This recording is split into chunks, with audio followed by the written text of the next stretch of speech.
tapi dia harus turun tahta karena gue memberikan posisi yang terbaik untuk monitor terbaik. Monitor AOC ini gue pakai cukup lama itu sebenarnya fine-fine aja ya, apalagi dia udah kasih kita tanpa bezel kayak gini dengan 4K, jadi gue lama-lama pandangnya juga nikmat banget.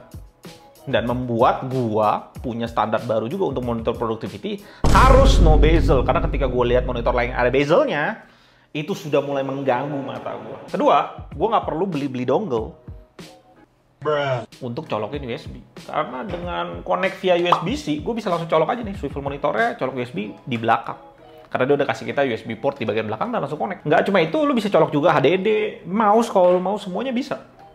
Dan berikutnya, dengan adanya USB-C juga, lu bisa lihat kabel di meja gue jadi sangat-sangat rapi. Gue bisa bikin semuanya sangat rapi. Walaupun agak sedikit akal-akalan, jadi gue buang semuanya ke belakang meja, satu kabel doang, lu kelihatan dari MacBook keluar, masuklah ke monitornya satu kabel, dan satu kabel power doang. Dan MacBook sudah ke-charge, semuanya sudah perfect, jadi rapi. Masalahnya, AOC di harga 6 jutaan ini nggak kasih kita speaker. Dan ini masalah yang menurut gue cukup ngeselin selama pemakaian gue selama ini. Selama pemakaian misalnya. Awal-awal gue pakai nggak ada masalah, enak, suaranya juga cukup oke. Tapi ketika gue lagi mau ngetik gitu kan, gue nggak selamanya pakai speaker, nggak selamanya pakai nyalain speaker gitu. Jadi ketika ininya lagi idle nih, gue cuma ngetik-ngetik doang, nggak ada lagu, nggak ada apa. Dia tiba-tiba mati sendiri karena dia mungkin punya mode standby di mana mau hemat baterainya dia. Jadi dia tiba-tiba tuh pas lagi gue pakai mati aja sendiri gitu. Dan pada saat gue mau denger lagu lagi sangat-sangat nggak efektif. Gue mesti nyalain lagi, mesti nunggu dia pairing sedikit lah, 1-2 detik lah. Kayak gini nih. Nah, pairing dulu, baru gue bisa denger lagi. Aduh, nyebelin banget. Tapi mau gimana? AOC ini yang terbaik yang ada di studio gue, dan dia salah satu yang punya value yang menarik. Di 6 juta udah dapat segalanya. Walaupun sebenarnya secara teori dan secara spesifikasi USB-C udah bisa power up speaker yang ada di monitornya. Di sini nggak ada speaker built-in-nya. Itu bikin gue kesel. Nah, di bulan 6 kemarin, Huawei tiba-tiba launching 3 monitor. Dan gue beli tentunya tiga-tiganya karena gue lihat spek di atas kertas ini menarik untuk di-review.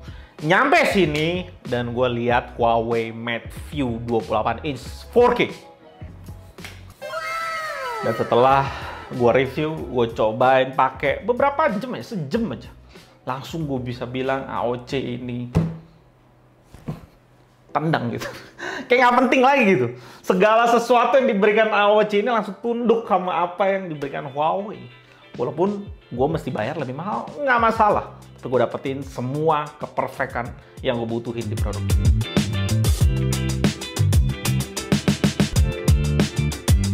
Gue udah pakai monitor Huawei ini beberapa hari dan monitor ini super kurang ajar. Yang pertama ya, 4K plus dia membuat standar gue melihat monitor 4K pada umumnya yang tadinya biasa aja.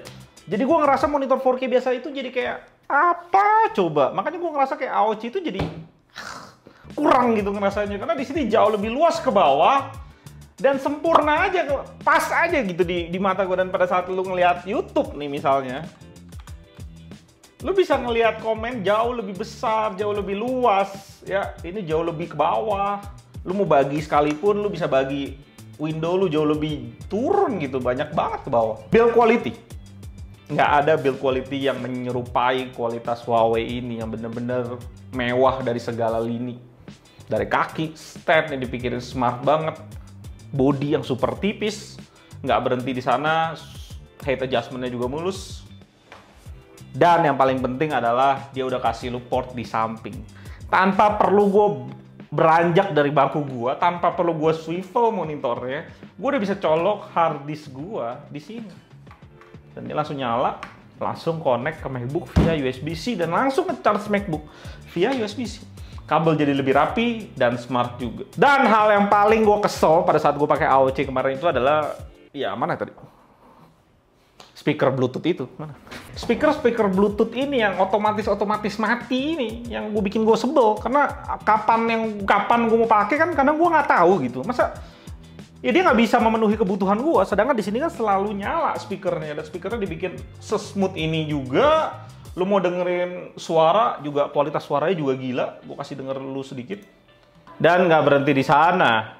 Setelah speakernya selalu always on begitu, dia punya konsep mengatur soundnya dengan smart bar yang super cerdas. Ini yang gua cuma pakai sistem touch aja dengan sangat mudah. Monitor-monitor lain nih ya, lu udah masukin ke OSD-nya, lu mesti pilih ke bagian volume, habis itu lu turunin dulu volumenya. Di sini udah kasih lu smart segalanya, dan di sini langsung ke disable ya, lu nggak bisa ngeganti sound lewat keyboard lagi, langsung ke disable sama dia, nggak ada masalah, lu tinggal slide aja.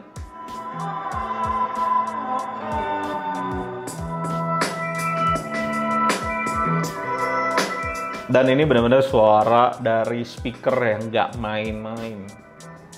Sebenarnya satu lagi pengalamannya bisa lebih perfect ketika mic yang ada di sini. Di sini juga ada mic yang bisa kita pakai untuk segala keperluan meeting kita. Cuma kalau nggak gara-gara Tim Cook ngajak ribut dari macOS Big Sur yang terbaru sekalipun masih ngebug. Jadi mic-nya nggak bisa pakai nih. Semoga gagal Tim Cook sih. Jadi ngebug gitu ya, mic-nya di sini ngebug sama macOS-nya, jadi nggak bisa pakai. Monitor Huawei ini gue ada review lengkap di video sebelumnya. Videonya gue taruh di card di atas. Dengan segala kesempurnaan yang Huawei kasih, yang gue mau sampein gini, Huawei ini berbahaya. Ya, gue mau sampein itu. Huawei ini sangat berbahaya buat yang beli.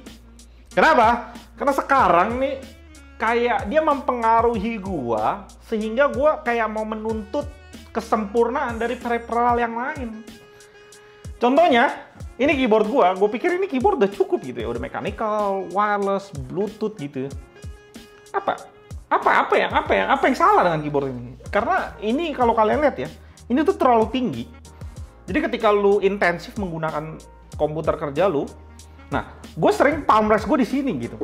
Walaupun gue tahu yang paling bener tuh ya sedikit ngangkat gitu, dan ini fatal. Lama-lama tangan gue karena gue mau ngeres, terus gue ngangkat, gue mau ngeres, terus gue ngangkat, lama-lama pergerakan gue kok sakit ya, karena ini ketinggian. Kalau lihat tebelnya ini ketinggian. Awalnya kok nggak muncul masalah itu ya, gue juga bingung sih. Dan yang kedua adalah mouse ini nih, mouse gaming, which is sebenarnya fine aja untuk productivity, tapi setelah gua pakai monitor ini kok ini ngerasa kayak ada masalah gitu. Udah beratnya nggak balance, habis itu ya kurang ya begitu, jadi kayak ada masalah. Yang awalnya fine aja jadi masalah. Jadi semuanya pengen gua ganti. Saran gua buat kalian yang mau beli monitor ini, pastiin jaga baik-baik dompet kalian, karena mungkin aja dalam hati kalian punya dorongan lebih untuk mengganti, bukan cuma monitor. Mungkin gue lagi kena serangan masterpiece effect ya. Kalau kalian lihat di setup gue, di sini udah ada MacBook Air, dia pakai chip M1 yang itu udah masterpiece sendiri. Sedangkan monitornya ini masterpiece dari Huawei juga. Jadi ketika lo lihat peripheral lain yang nggak ada spesial kayak gini, lo ngerasa kurang gitu, pengen diganti. Pokoknya standar gue lagi bermasalah hari-hari ini karena gue ngerasa ini dua udah nggak cukup gitu, nggak cocok di setup ini, udah nggak cocok. Jadi saran gue buat kalian yang mau beli monitor masterpiece dari Huawei ini, pastiin jaga dompet kalian baik-baik. Karena mungkin ada dorongan dari dalam diri lu yang membuat peripheral lainnya pengen lu ganti juga. Karena kurang greget gitu, jadi kurang greget.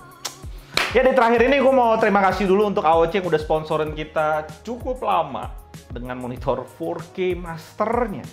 Tapi dia harus turun tahta karena gue memberikan posisi yang terbaik untuk monitor terbaik sebagai reviewer monitor di Indonesia. Thank you guys yang udah nonton sampai akhir.